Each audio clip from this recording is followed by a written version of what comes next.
Happy Friday po sa ating lahat. Ako si Benison Estareja. Patuloy pa rin pong epekto ng dalawang weather systems sa ating bansa.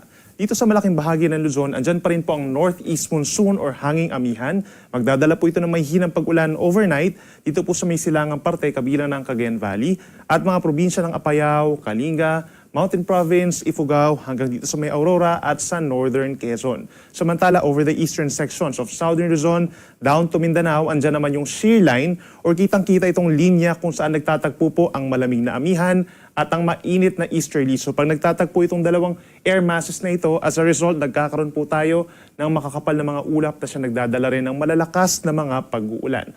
Overnight, simula ngayong hapon hanggang bukas ang madaling araw, mataas ang tsansa ng ulan sa may Catanduanes, Albay, Sorsogon, Masbate, down to Eastern Visayas, Central Visayas, sa halos buong Northern Mindanao, down to Caraga Region and Davao Oriental.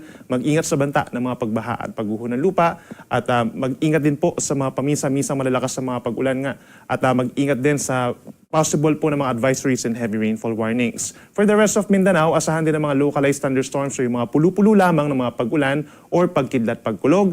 Habang ang natitirang bahagi ng Luzon and Visayas, asahan naman yung mga isolated light rains. Base naman sa ating latest satellite animation, wala po tayong namamataan na namang low pressure area or bagyo sa paligid ng ating area of responsibility. However, within the next 6 days or sa darating po na Sabado hanggang sa Thursday, may possible po na mabuo na low pressure area sa labas ng ating area of responsibility. Yan po ay around the weekend or Monday. Papasok ito ng ating PAR pagsapit po ng Tuesday or Wednesday at sa loob ng PAR, may katamtaman po na tsansa na ito'y mabuo bilang isang bagyo or tropical depression. Inaasahan po pagsapit ng Wednesday and Thursday, lalapit ng bagyo westward or low pressure area westward, papunta po dito sa may eastern sections po ng Visayas and Mindanao. So maring sa kalagitnaan po ng susunod na linggo hanggang sa weekend of next week ay magiging maulan over Visayas and Mindanao.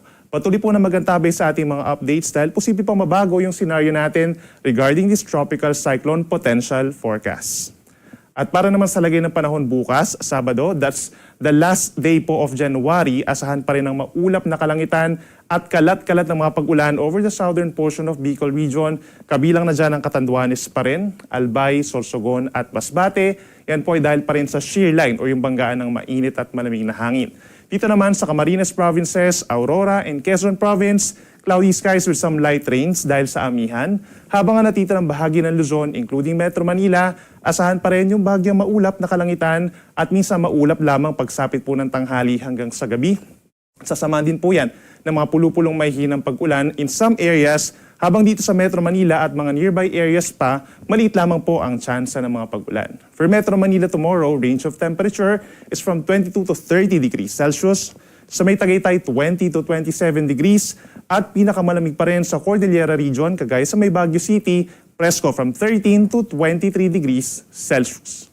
Sa ating mga kababayan po at mamamasyal sa Palawan by tomorrow, fair weather conditions, magiging maaliwalas sa manang kalangitan at maaraw, umaga hanggang early afternoon. And then sa dakong hapon, may mga tsansa lamang ng mga pag-ulan or thunderstorms sa timog na bahagi ng Palawan. Pagdating sa Visayas, magbaon po ng payong or pananggalang sa ulan kung lalabas po ng bahay bukas or magbabakasyon dahil asahan ng makulimlim na panahon doon at mataas ang tsansa ng mga pag-ulan, lalo na po sa may eastern portion ng Visayas. Yan po ay dahil dun sa shear line. Mag-ingat din sa banta ng mga pagbaha or pagguho ng lupa kung magpapatuloy ang mga pag-uulan. For Puerto Princesa, temperature 24 to 31 degrees. Habang sa may Metro Cebu, hindi kainitan, 23 to 28 degrees Celsius. At sa ating mga kababayan po, dito sa may Northern Mindanao and Caraga Region, matasin po ang tsansa ng mga pag-ulan, magbaon po ng payong bukas dahil aasahan yung epekto ng shear line, light to moderate with at times heavy rains po yan. Habang ang natitirang bahagi ng Mindanao, bahagyang maulap hanggang kung minsan maulap ang kalangitan, nasasamahan lamang din po ng mga pulupulong mga pag-ulan, lalo na sa dakong hapon hanggang sa gabi, especially sa may Davao Region and Soc-Sargen. Mainit po sa tanghali sa may Zamboanga City and Davao City hanggang 33 degrees Celsius. Paalala po sa ating mga kababayan, within the next 24 hours, meron po tayong tinaas na weather advisory. Ibig sabihin, magiging significant ang rainfall or mga pag-ulan dito sa may Eastern Samar, Leyte, Southern Leyte, Dinagat Islands, and Surigao del Norte. That's 50 to 100 millimeters in a span of 24 hours. So per 1 square meter po, nasa 50 to 100 liters po ang posibleng bumagsak po sa inyong lugar. No? Kaya mag-ingat sa banta ng mga pagbaha, lalo na doon sa mga low-lying areas at may tsansa na rin po ng pagguho ng lupa sa mga bulubundukin na lugar. Possible din po tayo magtaas ng weather advisory or matataas na mga pag-ulan dito sa may Samar Province, Northern Samar, hanggang dun sa may Catanduanes, Albay, Sorsogon sa mga susunod na araw. At para naman sa ating gale warning, wala naman po tayong nakataas na babala or sea travel suspensions na inaasahan in the coming days sa malaking baybayin ng ating bansa. No? But please take note po, pagsapit dito sa may northern and central Luzon, down to dito sa mga baybayin sa Quezon, Bicol Region, Eastern Visayas and Eastern Mindanao, posibleng umabot pa rin po sa 3 metro ang taas ng mga pag-alon. No? Magiging delikado pa rin ito for small sea vessels at yung ating mga nangingisda. Habang ang natitirang baybayin ng ating bansa, 0.6 or kalahati hanggang 1.5 metro ang taas ng mga pag-alon, maliban na lamang kapag may mga thunderstorms, posible pa rin umakyat sa 2.5 metro. At para naman po sa lagay ng ating panahon, sa mga unang araw po ng Pebrero, aasahan po ang epekto pa rin ng northeast monsoon sa halos buong Luzon, and for the southern portions of southern Luzon, down to Visayas and some portions of Mindanao, andyan pa rin ang epekto ng shear line at magdadala pa rin ng mga pag-uulan.